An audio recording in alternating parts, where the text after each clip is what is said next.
क्या आपके घर में छोटे हैं जो बच्चे 2 साल के हैं, 3 साल के हैं और आप परेशान हैं कि बच्चे ने सही से माइलस्टोन अचीव किया कि नहीं किया, जो इसकी ग्रोथ होनी चाहिए वो है कि नहीं है, इसको कैसे समझें? तो देखिए, 2 से 3 साल के जो बच्चे होते हैं ना, वो आपकी बातों को सुनते भी हैं, समझते भी हैं। जैसे आप उनका नाम लेके बुलाते हो, जैसे फॉर एग्ज़ाम्पल मेरे बेटे का घर का नाम गप्पू है, तो मैं उसको बोलती हूँ, "गप्पू, गप्पू आजा, आजा, आजा।"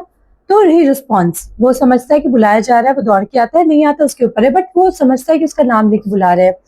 या फिर मैं उसको बोलती हूँ कि गप्पू बैठो, बैठो, बैठ जाओ, तो वहाँ रिस्पॉन्स करना। या फिर मैं उसको कुछ मना करती हूँ, कुछ ज़िद कर रहा है तो मैं कहती हूँ नो, नो, नो, नो, नहीं, नहीं, नहीं, इसको मत करो, उसको मत करो। तो बच्चा कितना रिस्पॉन्स कर रहा है, अगर बच्चा इस तरह की चीज़ों में रिस्पॉन्स कर रहा है, इट्स अ ग्रीन फ्लैग। दूसरी चीज़ है कि बच्चे की जो फूड हैबिट है, बच्चा चबा-चबा के खा रहा है, ऐसा तो नहीं आपको मिक्सी का खाना देना पड़ रहा है या बच्चा कंप्लीट दूध पे डिपेंडेंट है, ये नहीं होना चाहिए। 2 से 3 साल के बच्चे प्रॉपर 3 टाइम तो मील, इसके अलावा 2 से 3 स्नैक वो खाते हैं। बच्चे की डाइट प्रॉपर होती है, बच्चे को पिसा हुआ खाने खाने की ज़रूरत नहीं होती है और बच्चे माँगते भी हैं। अब मैं जैसे मेरा बेटा अब 2 साल का होने वाला है, तो पानी के लिए वो डिमांड करता है कि पानी दो, पानी दो। या फिर उसको दूध पीने का मन होता है तो बॉटल दिखा के बोलता है दूध, दूध, दूध।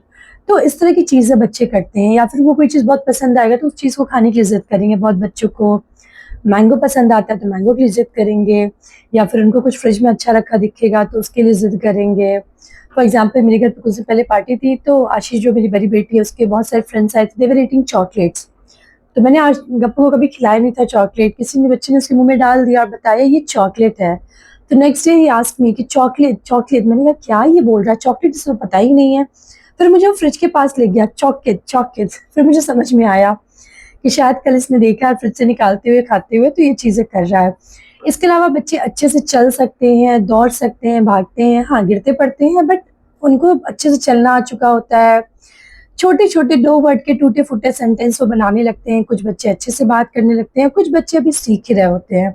आई कॉन्टैक्ट बनाते हैं, वो टॉयज़ के साथ खेलते हैं बैठ के, आपको भी ज़िद करते हैं साथ में खेलने के लिए, तो नेचुरल बिहेवियर होता है। लेकिन अगर मान लीजिए बच्चा 2 से 3 साल का बच्चा आई कॉन्टैक्ट बिल्कुल नहीं बना रहा, आप उनका नाम लेके बताते हैं, वो बिल्कुल रिस्पॉन्स नहीं देता। ऐसा नहीं कि एक बार नहीं देता, कभी नहीं देता है। इसके अलावा वो ज़्यादा बच्चे को देख के रोने लगता है, घबरा जाता है, आपके पीछे बहुत बार छुप जाता है और बिल्कुल भी इंटरैक्ट नहीं करता।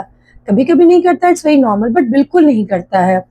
इसके अलावा वो फूड को लेके या खुद से चीज़ों को उठा के मुँह में डालना वो नहीं कर रहा है, उसके मुँह से लार बहुत टपक रही है, हैंड बहुत ज़्यादा मूव कर रहा है। इसके अलावा कुछ भी ऐसा लगे ना कि कुछ सही नहीं है, कुछ अलग है तो तुरंत डॉक्टर को दिखाएँ। देर ना करें और दूसरी सबसे इम्पोर्टेंट चीज़ मोबाइल, टीवी का इस्तेमाल बिल्कुल बंद करें। मैं इसलिए बोल रही हूँ क्योंकि कुछ बच्चे बिल्कुल स्वस्थ होते हैं, बिल्कुल नॉर्मल होते हैं, खेलते-कूदते सब हैं, लेकिन उनको इतना ज़्यादा स्क्रीन दिखाया जाता है, इसमें मैं वो ये नहीं कहूँगी पेरेंट्स को मैं ब्लेम करूँगी, उनकी कभी-कभी मजबूरी भी होती है, कुछ काम के सिलसिले में कुछ भी ऐसा उनको बाहर जाना ही पड़ता है और बच्चे मेड के साथ रहते हैं, मेड फिर बहुत ज़्यादा फ़ोकस नहीं करती खिलाने पे, बच्चों को देखती है कि अरे टीवी ऑन कर तो बच्चे बिज़ी हैं या फिर हम कभी बहुत ज़्यादा बिज़ी हो जाते हैं, मोबाइल देके छोड़ देते हैं कि चलो एक जगह बैठा तो रहेगा।